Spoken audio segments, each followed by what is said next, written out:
The cold wind of evening swept through the lonely valley of Terra 9, a planet humans had barely started to colonize. The sun was red and dim, casting long shadows over the rocky ground. Commander Ethan Hale, a retired space marine, stood outside his small cabin built at the edge of the human settlement. Life had been quiet for months, too quiet. He liked it that way. No wars, no orders, no people asking for help, just silence and the sound of alien winds. But that silence broke one night when he heard a soft knock on his door. It was not the knock of a human. It was slow, trembling, and almost afraid. Ethan froze for a second. No one ever came out here. He grabbed his jacket and opened the door. Standing in the light of the cabin was a woman unlike any human he had ever seen. Her skin was pale silver, like moonlight reflecting on water. Her eyes glowed faint blue, large and filled with fear. She looked thin, weak, like she hadn't eaten in days. Her clothes were torn and her breathing was heavy, almost painful. "Please," she whispered in broken English. "I need shelter," Ethan blinked. An alien, clearly not from the human colony, and from her look. One of the Virine, a species once known to be proud and powerful before their world fell. The Virine were nearly extinct after a war that humans had tried to stop years ago. He hadn't seen one alive in a decade. He could have sent her away. He should have. The rule said no alien refugees without permission, but something in her eyes, something quiet and desperate, stopped him. "Come in," he said simply. She stepped inside, shivering. Her silver hair was soaked with mist, her skin cold to touch. Ethan wrapped her in a blanket and gave her a mug of hot water. She held it with both trembling hands as if it was the first warmth she'd felt in a long time. "Thank you," she whispered, voice almost breaking. I didn't think a human would help me." Ethan sat across from her. "You look like you've been running." "From what?" She hesitated. Her lips moved, but no words came out. Then she whispered, "From my own kind." He frowned. "Your own kind?" The woman nodded slowly. "I am barren," she said quietly, eyes staring into the fire. "My people see me as cursed. No child can come from me, and our race is dying. They blame me for the sickness spreading through the Virine. I was exiled, hunted, I had nowhere else to go." Her voice broke. "I came to this planet, hoping maybe humans would not care what I cannot give." Ethan didn't know what to say. He had seen many cruel things in his life, but this was something else. An entire species tearing itself apart over fertility, over survival. "What's your name?" he asked finally. "Lyra," she whispered. "Daughter of the High Mother. Or I was before she cast me out." Ethan's eyes widened. The High Mother of the Virine was their leader, a spiritual and political queen. If Lyra spoke the truth, then the woman sitting by his fire was no ordinary exile. She was royalty, and the daughter of the one who had started the ancient wars with humanity. He looked at her closely. There was no pride left in her, just quiet sadness and the look of someone who had lost everything. "You can stay here," Ethan said finally. "For now." Lyra's eyes widened. "You mean it?" "Yeah. I don't turn away someone who knocks on my door in the cold." Her lips trembled into a weak smile. "You are kind human," he shrugged. "Name's Ethan." She repeated it softly, like the word itself carried warmth. "Ethan." The next morning, he found her sitting outside looking at the sunrise. She seemed fascinated by the human sky, the color of dawn. For her, maybe it was freedom. Ethan brought her food, simple ration cubes and tea. She ate carefully, as if she was afraid to take too much. There was grace in her movements, even in weakness. When she spoke, it was gentle and precise. He asked about her world. She told him stories, how the Virine once lived among shining cities, how their voices could control light, how they sang to their children before the war came. But when she mentioned her mother, her voice always grew quiet. "Your people might come for you," Ethan said. "You know that?" She nodded slowly. "They will, but not to take me home." He understood what she meant. That night the wind howled louder. Ethan couldn't sleep. Something about this woman, this situation, felt bigger than it seemed. Why had she come here of all places? How did she survive the crossing through the border space? And if she was truly the daughter of the High Mother, what secret was she hiding? In the dim firelight, he saw her fingers tracing strange, glowing symbols on her skin. They shimmered for a moment like stars, then faded. "What is that?" he asked softly. Lyra looked up, startled. "Nothing. Old habit, looks like writing." "It is. The Virine language of memory. Each mark is a moment we never want to forget." She looked down at her arm. "I wrote the day I was cast out. The day I lost everything. Ethan watched her quietly. There was sorrow there, but also strength, like she refused to let her pain erase who she was. The second day, something strange happened. While Ethan repaired a generator outside, his sensors picked up a faint signal, one not human. It came from the forest beyond the ridge. He tightened his grip on his blaster, instincts from years in the military coming back.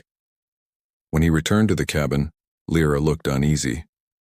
Her eyes glowed faintly like she could feel something too. "What's wrong?" he asked. She looked toward the door. "They found me." Before Ethan could speak, a sound echoed through the air like a low hum mixed with thunder. 3 small lights appeared in the sky, descending fast. He recognized the shape immediately. Marine scouts. "Inside now!" Ethan shouted. They rushed in. The lights grew brighter as the ships landed not far from the cabin. Lyra's hands shook. "They're not here for peace." "I figured," Ethan said, checking his rifle. He peeked through the window. 3 figures stepped out of the ships, tall and slender, dressed in black armor that shimmered like glass. Their eyes burned faint blue in the darkness. They didn't knock this time. They just stood at the edge of his field watching the cabin in silence. Lyra whispered, "They are my sisters." Ethan froze. "What?" "The High Mother had many daughters," Lyra said weakly. "We were born from the same gene stream. When one falls, the others are sent to finish the curse. So they're here to kill you?" Her silence was the answer. Ethan turned off the cabin lights and grabbed his weapon. "They'll have to go through me first." But Lyra grabbed his arm, shaking her head. "You can't fight them. They are stronger, faster." "Maybe," he said, his voice calm. "But I've fought worse." She looked into his eyes, seeing something she didn't expect, a quiet courage. The kind that had saved many before her kind was ever known. Outside, the air crackled with alien energy. The 3 figures moved closer, their armor glowing with strange symbols. The ground hummed beneath their feet. Then a voice called out, soft but sharp like metal. "Lyra of the Virene, by order of the High Mother, your exile ends tonight." Ethan stepped forward, gun ready. "Not tonight, it doesn't," the alien stopped. Their eyes shifted from Lyra to the human man standing in front of her. There was confusion in their faces. One of them spoke in their language, something like, "A human protector?" Lyra whispered, "Please, don't hurt him." The leader tilted her head. "You hide behind him, sister? You let a human guard you? You shame us even more." Ethan didn't understand the words, but he could see the rage in their eyes. Then one of them raised a glowing spear, and energy sparked through the air. Lyra screamed, "No!" The strike never came. A sudden flash burst between them, like lightning exploding from the ground itself. The power threw all of them back. Ethan hit the dirt, blinded for a moment. When he looked up, the 3 alien women were gone, vanished into the shadows of the forest. The ships, too, had disappeared. Lyra lay on the ground, trembling. Her skin glowed faintly, pulsing with light. Ethan rushed to her side. "Lyra, what happened?" She opened her eyes weakly. "They won't stop. They'll come again. And when they do, more will follow." He looked toward the dark horizon. The wind carried a sound, distant, eerie, like whispers of many voices coming closer. "How many more?" he asked. Her voice shook as she answered, 3. For now. Ethan's jaw tightened. The quiet life he once knew was gone. What stood before him now was not just one frightened alien woman. It was the beginning of something far greater, something that could change the fate of 2 species forever.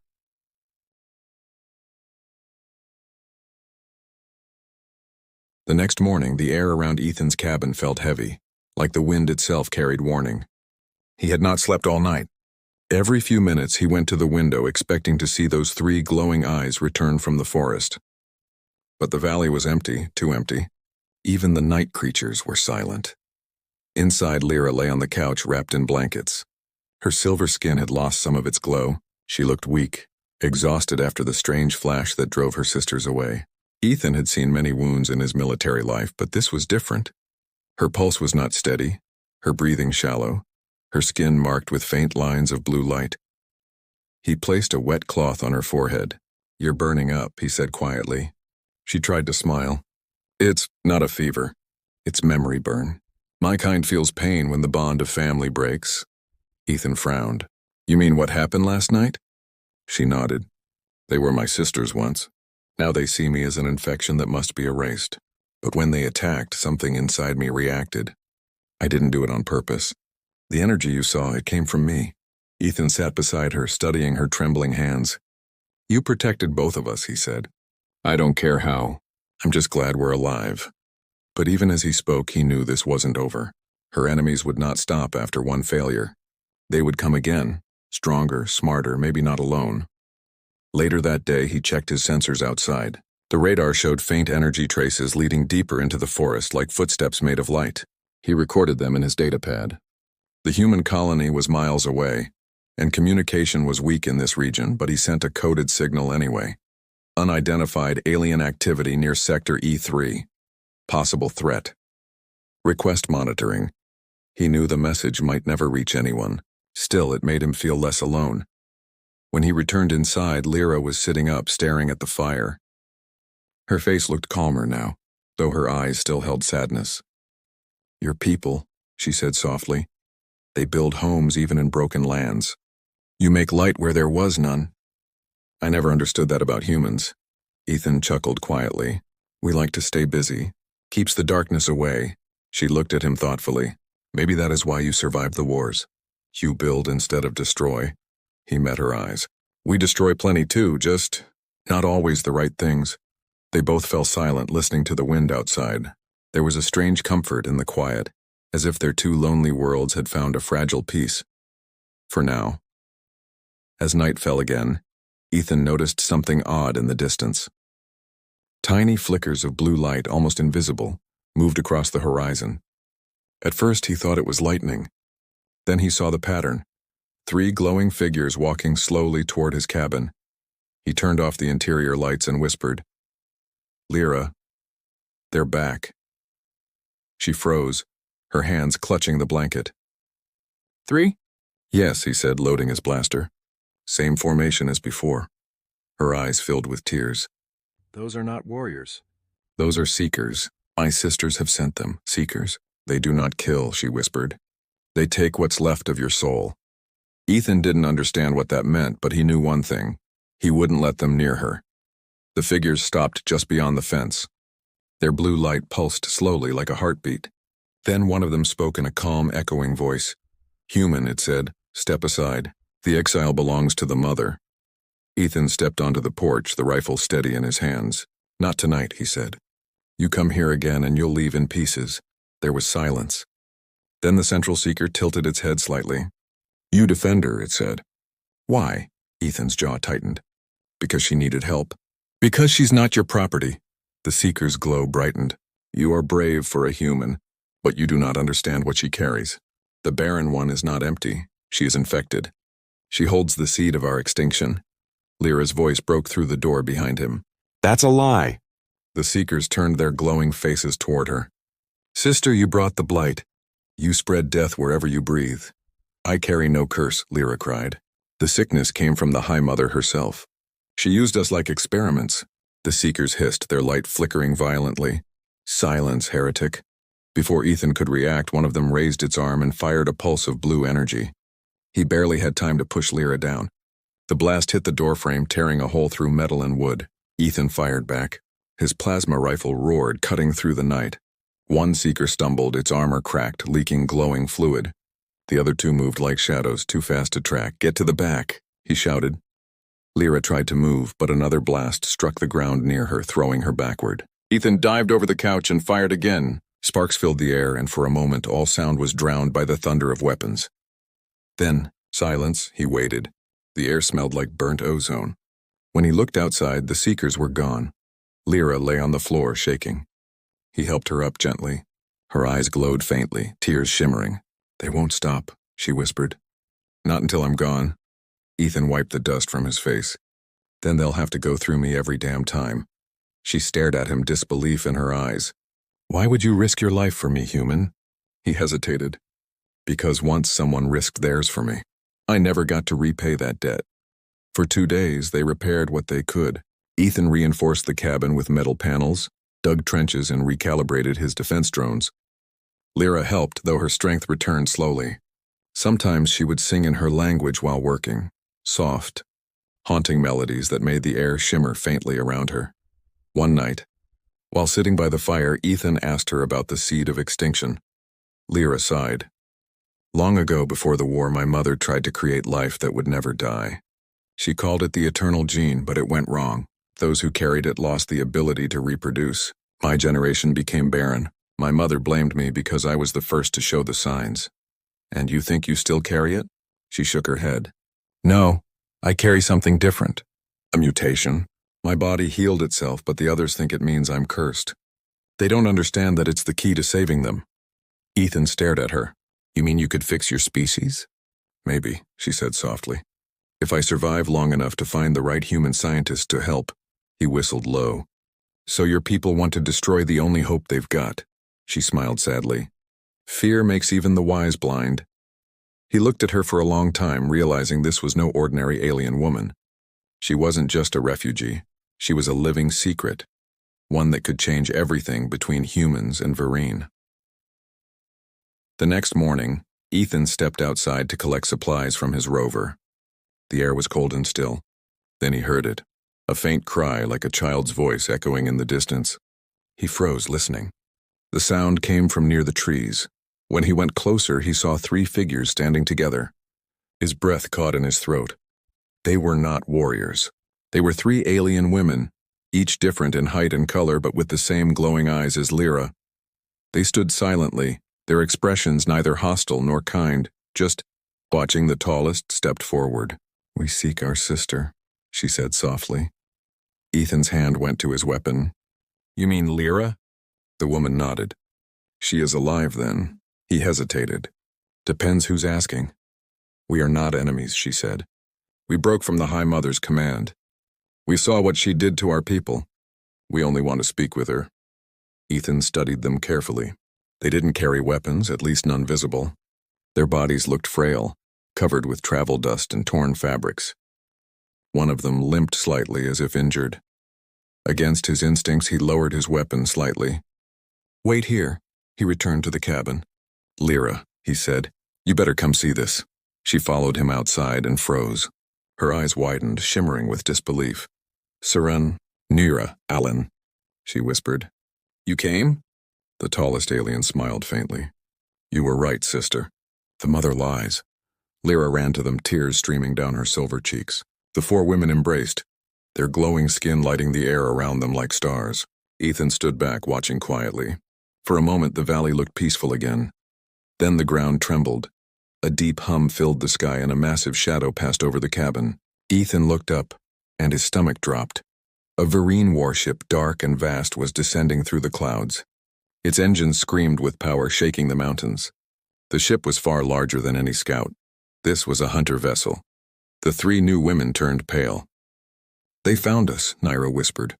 The mother sent her elite. Ethan grabbed his rifle.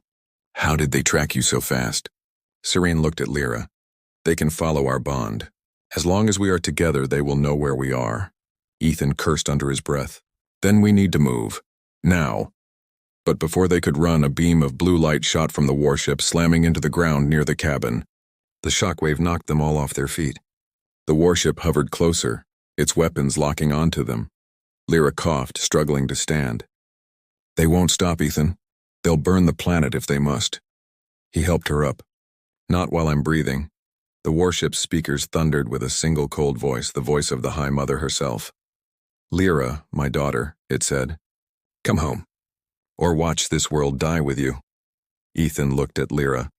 Her face was pale, her eyes full of fear and guilt. The others clung to her, whispering words of comfort. Ethan stepped forward, his voice calm but firm. Tell your mother, he said, staring at the glowing ship above. She just declared war on the wrong human.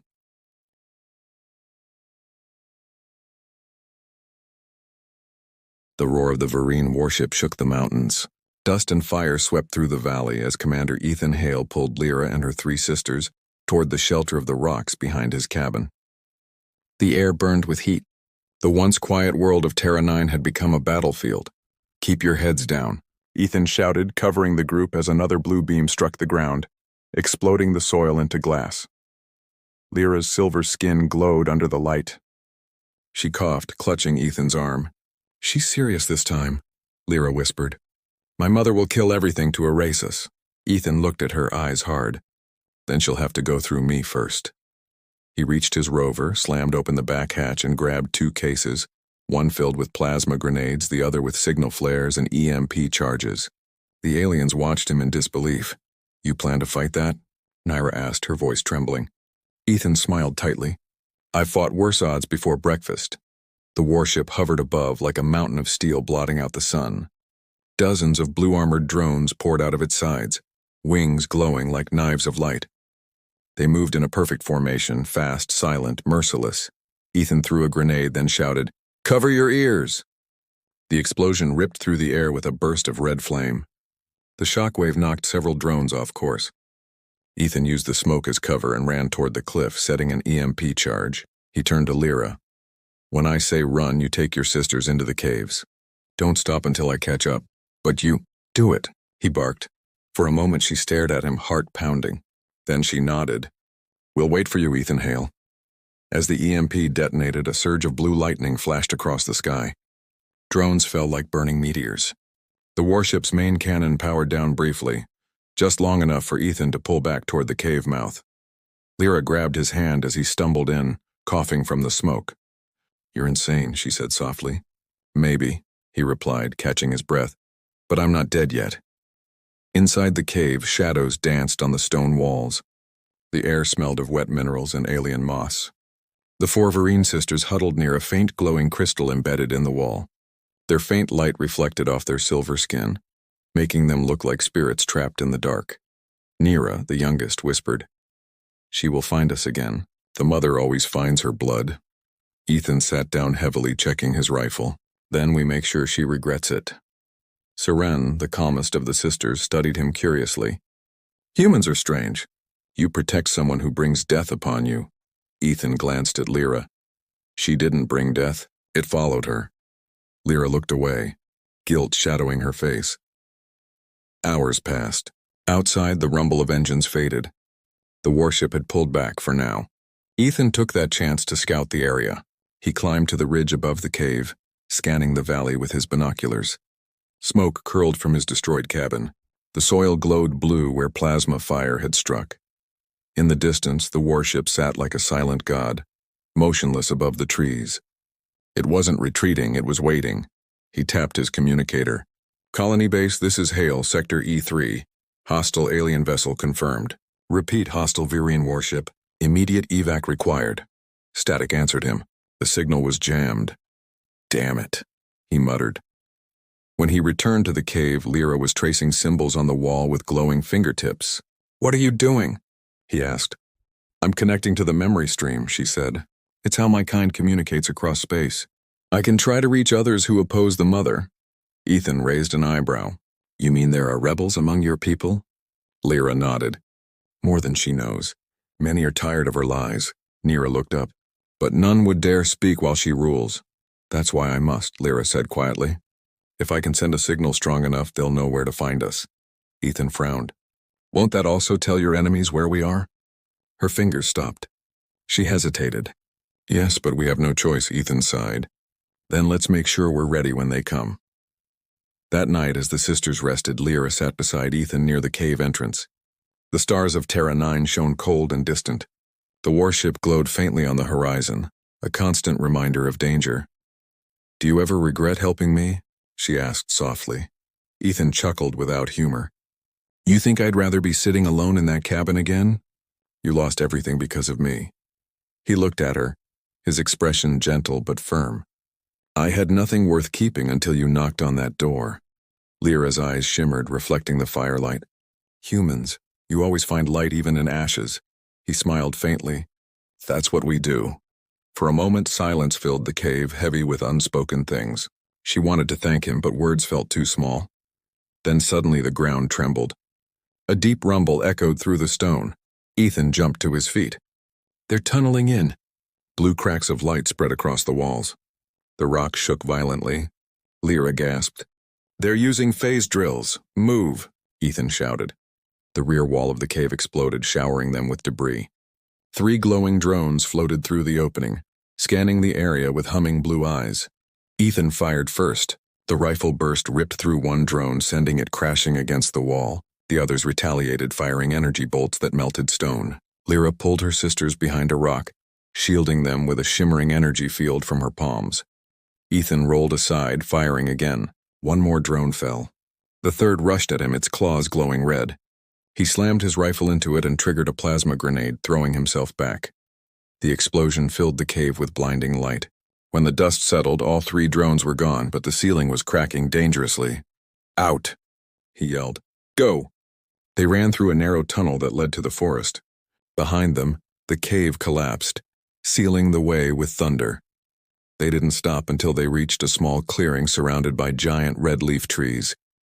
The sky above burned with the glow of the hovering warship. It was descending again, closer this time. Lyra clutched Ethan's sleeve. "She's coming herself." A massive beam of light hit the ground nearby. The air twisted, and from that light emerged a tall figure, the High Mother of the Virene. Her armor shone like liquid glass, her eyes blazing with ancient power. Around her floated guards, each holding weapons that hummed with energy. Lyra and her sisters fell silent, trembling. Ethan could feel the pressure of the woman's presence. It was like standing before a storm. "Lyra," the High Mother said, her voice calm but filled with command. "My daughter, you have brought shame to the bloodline, but I offer mercy. Come to me and I will spare your sisters." Lyra took a shaky breath. "You never knew mercy, Mother. You only know control." The High Mother's eyes narrowed. "You carry a disease, child. That human has infected your mind." Ethan stepped forward. "If thinking for herself is a disease, then maybe you're the one who's sick." The High Mother's gaze fell on him. "A human soldier. I remember your kind. You destroy what you touch." Ethan met her eyes. "Funny, I was thinking the same about you." A faint smile touched her lips. "You are brave. I will grant you a quick death." She raised her hand and the sky split open. Bolts of blue lightning rained down.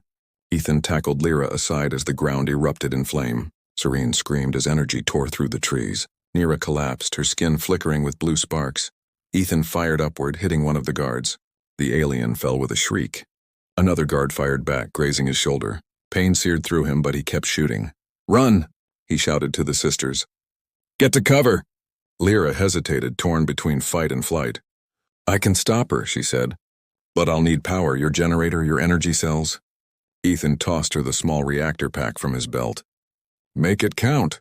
She grabbed it, pressed it to her chest, and closed her eyes. The blue energy flowed into her body, merging with her silver veins. Her glow grew brighter, so bright it hurt to look at her. The High Mother froze, watching in disbelief. "What are you doing?" Lyra opened her eyes. "Ending your lie." She raised her arms and a shockwave burst outward, pure white light cutting through the air. The guards were thrown back like leaves in a storm. Even the warship shuddered. The High Mother staggered, her armor cracking. "Impossible." Lyra's voice echoed like 1,000 bells. "I was never barren. I was reborn." The blast hit the High Mother, sending her flying back into the beam of her own ship. The vessel flickered wildly, engines screaming, then shot upward into the clouds, vanishing into the darkness. Silence fell. The forest glowed faintly from the aftermath of energy discharge. Smoke curled from burned trees. Ethan lay on the ground, breathing heavily. His shoulder burned, but he was alive. Lyra knelt beside him, glowing softly like a star. "Ethan, are you hurt?" He coughed, managing a smile. "Nothing broken." "You okay?" She nodded slowly.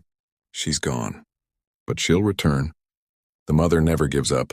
Ethan looked up at the stars. "Then we'll be ready for her." The sisters gathered around, watching the horizon. For the first time in years, they felt free. But freedom came with fear. They were now enemies of their own kind. But with Ethan beside them, hope no longer seemed impossible. As dawn rose over Terra 9, light spilled across the valley, touching the ruins of the cabin, the scorched trees, and the 5 figures standing together, 1 human and 4 alien women, bound by fate and courage and far above, unseen. The stars whispered, "This is only the beginning."